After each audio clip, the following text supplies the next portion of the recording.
जय भोलेनाथ, जय केलंग बशीर, जय भोरी बाबा। आज हम बात करेंगे गद्दी समुदाय के ऊपर। हमारी संस्कृति हमारा अभिमान, हमें गर्व है कि हम गद्दी हैं।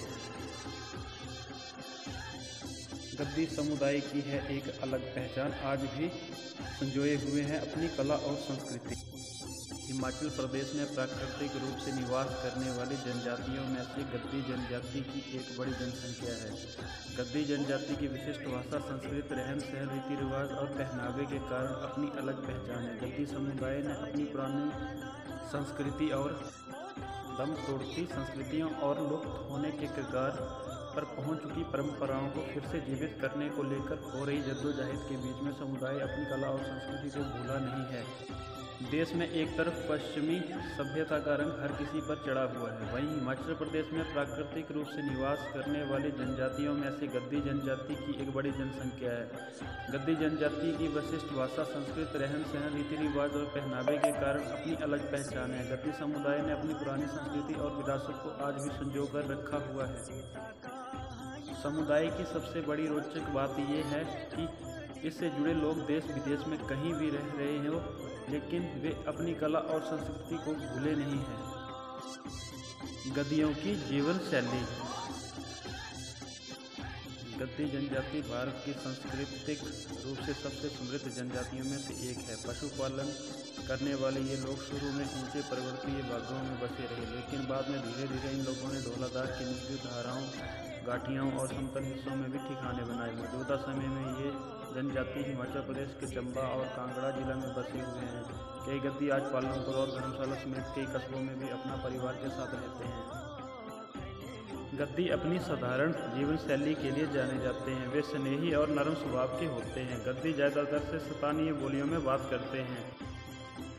शादी के लिए लिखित समझौते की है परंपरा। गद्दी समुदाय में शादी से पहले वर वधू के परिवारों के बीच एक लिखित समझौता होता है, जिसे स्थानीय भाषा में लखनौतरी कहा जाता है। समझौता होने के बाद शादी समारोह को कोई नहीं टाल सकता है। मान्यता है कि अगर समझौते के बाद शादी को किसी भी कारणवश रोका जाता है तो परिवार को भगवान भोलेनाथ के कोपभाजन का शिकार होना पड़ता है। न्वाला की सदियों से चली आ रही है परंपरा। गद्दी समुदाय के लोगों में छोटी बड़ी खुशी के मौके पर न्वाला आयोजन की परंपरा सदियों से चली आ रही है। न्वाला को शिव पूजन की एक अनूठी परंपरा माना जाता है। इसे परंपरागत गद्दी संस्कृति उत्सव का एक प्रतीक भी माना जाता है। समुदाय में न्वाले का आयोजन खासकर बेटे की शादी के समय आयोजित किया जाता है। जोगणु, शादी के समय दूल्हे को दिया जाता है भगवान शिव का रूप।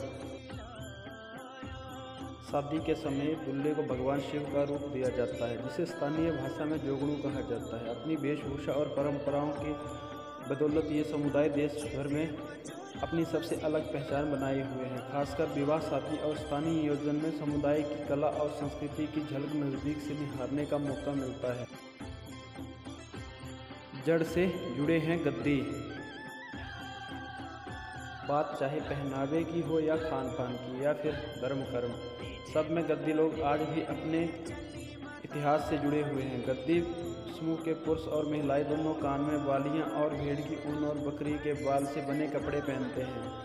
पुरुष गद्दी सिर पर पगड़ी पहनते हैं, जिसे वे साफा कहते हैं, और डोरा के साथ एक प्रकार का चोला पहनते हैं। गद्दी स्त्रियां लवाछड़ी पहनती है और नाक में नथ, माथे पर टिक्का और सिर पर दुपट्टा ओढ़ती है।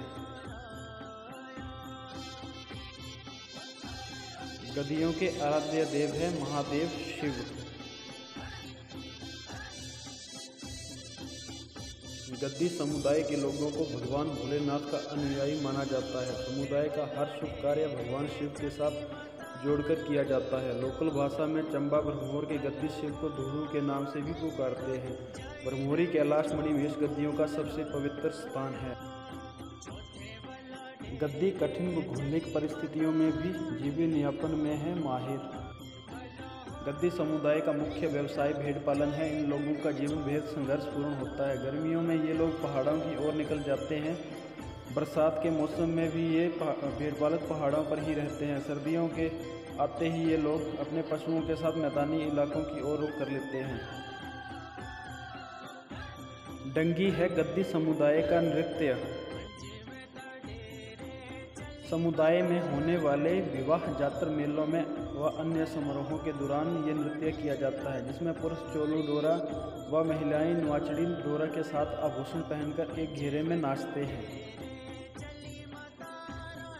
जय शिवा, जय मणिमहेश, जय भोलेनाथ। कृपया चैनल को सब्सक्राइब करें और वीडियो को शेयर करें।